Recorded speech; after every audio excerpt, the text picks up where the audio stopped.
Hi, us again. And it's day 3, 4. Day 4, but reporting on day 3. Yes, because we came in too late yet last night to still do the talkie. The walls were very thin, and the walls of the hotel were very thin. so we could hear the guy in the room next to us making noises.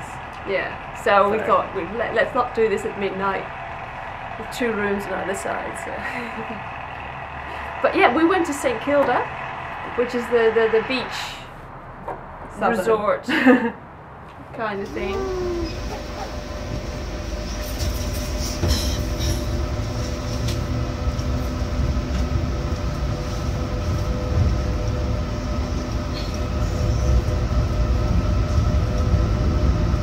Some fancy tower building.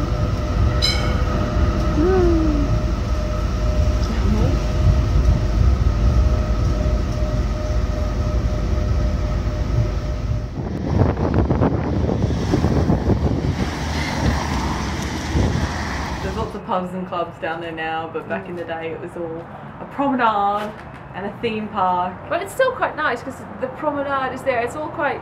It's been cleaned up very nicely. It's all new.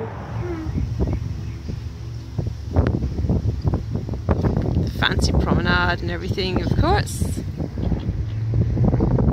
Please.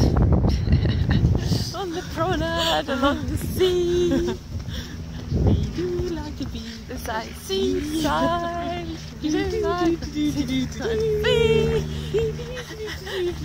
Because we know the words for that song apparently. I only know those 2 lines, that's it.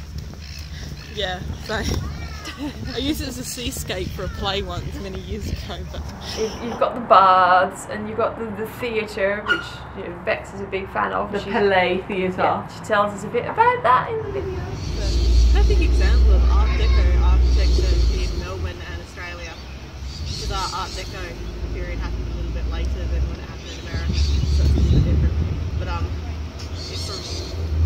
it was built by, designed by one architect who basically pulled out halfway because I think they ran out of funding, and another architect took over and he sort of vamped it up and made it a lot more glossy and gave it the Art Deco finish.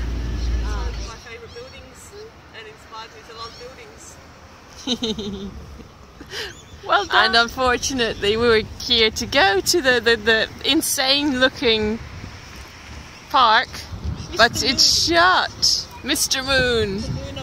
Luna Park. And he's wearing a giant red nose. Because he doesn't normally wear it. He's wearing it for Red Nose Day. Ah. Apparently he was inspired by Coney Island. And that's the scenic railway thing that Bexx did not want to do. Yeah. So we had a look at it from the outside and walk around along the beach. And then we went out on the wharf or the jetty, or we were undecided on what it's called, to the little tea room out there, which we walked past. Yeah. Because we went to have cake on the high street. Because this was a Bexx childhood memory thing. Yeah, when we were little, we used to go to all the little cake shops along St Kilda, and each time we went there was less and less, and so I was quite happy to see there's still 3. And so we went into one with the best window to have. That's a proper cake shop. To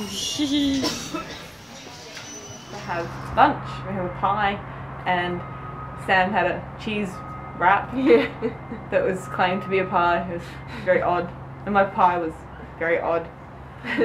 So we went to the next cafe to try dessert. Dessert. And that was a lot better. That was very nice. That was very nice. It was too much of it, which is hardly ever a problem. Yeah. It was good. Lots of creamy, moussey chocolate things. Yeah. Very nice chocolate mud cake, except there was alcohol in the ganache on top. Which for most people would not be a problem.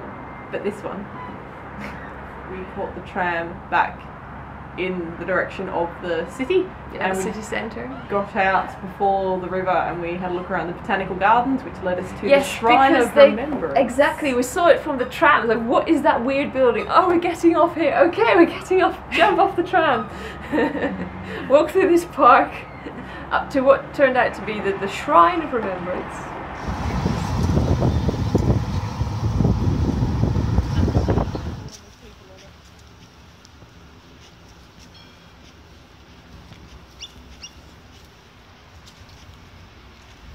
This is to commemorate all the wars and people lost, or Australians. The Shrine of Remembrance. See, when you say shrine, I have something distinctly smaller in mind. Yeah, to be fair, so do I. This is a proper monument. This is monument to remembrance. And It was very big and very impressive. and we walked around it, and then we went downstairs into the they called it the crypt, but it was very non-crypty. It was more storage areas and a kind of museum-y display. Underground museum, no windows, and it was in a square around the central square. Yeah. And we walked around it more than a few times because we didn't actually realise we were walking around it because it all kind of looks different. And so we must have done about 4 or 5 laps of it, at least. And then we couldn't find the exit because I thought it was on the outside somewhere, but it was in the central column somewhere, in a little alley, and then so that's where we got lost this time. It was limbo. we kind of stuck inside a dark museum forever. But eventually we got out. Yes. And there's lots of photos to be taken because it was all very lovely. Because we went up to the top and you got all fantastic view of the CBD and all the big flats and skyscrapers and things. And it was sunny and very, very nice.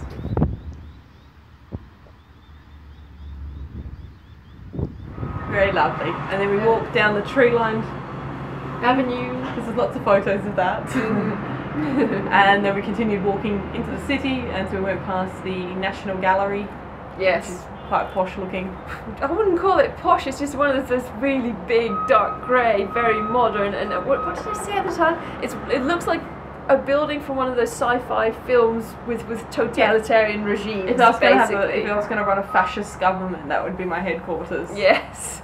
And then I watched a seagull swim and bathe.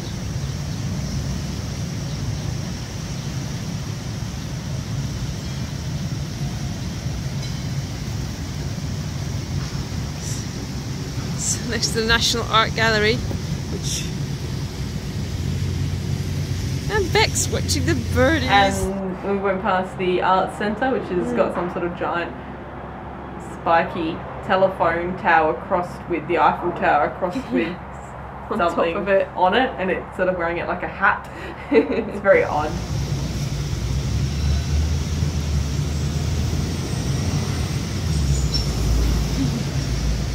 Spiky rugby thing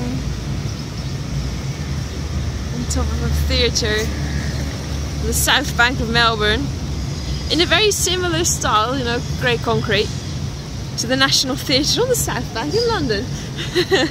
And then we got on the baby magpie. Anyway, yes. We had to walk along the south bank again and then got on the tram to go to Cook's Cottage, Fitzroy Gardens. Fitzroy Gardens, really nice parky area. Mrs. Cook is apparently sitting out the front. Yeah, Or Mama Cook. Captain Cook's cottage.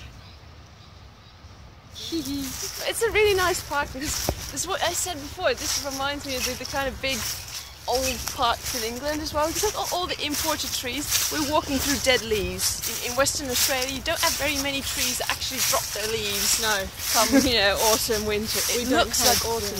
Don't have imported trees. Yeah. We have native trees. So here they're all imported. They do better in our crap climate. And then we saw a teeny tiny Tudor village. Yeah. They've arrived at the mock Tudor village, the model Tudor village. It's quite cute. Which is apparently given to Melbourne as thanks for Melbourne sending food to a town near London. after the World War. So whenever there was a food shortage. thank you for food. Here is a teeny tiny town. And then after that we headed back to the hotel to chill out for a bit because we were going to Dracula's for the evening. And Bexx had been looking forward to it for months. Years.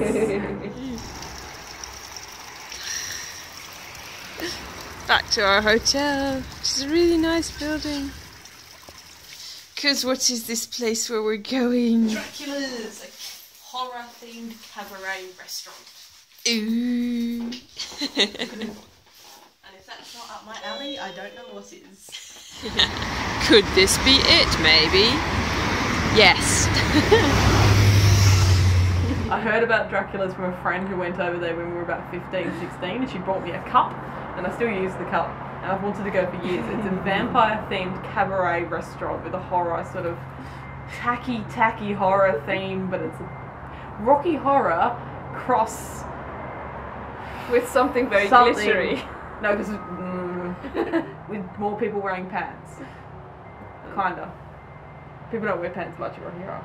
I've never seen Rocky Horror, so I can't believe I don't. haven't let you see Rocky Horror when we went and saw Dracula's. Like, I didn't even prepare you for it. But So anyway, I had no idea what to expect, basically.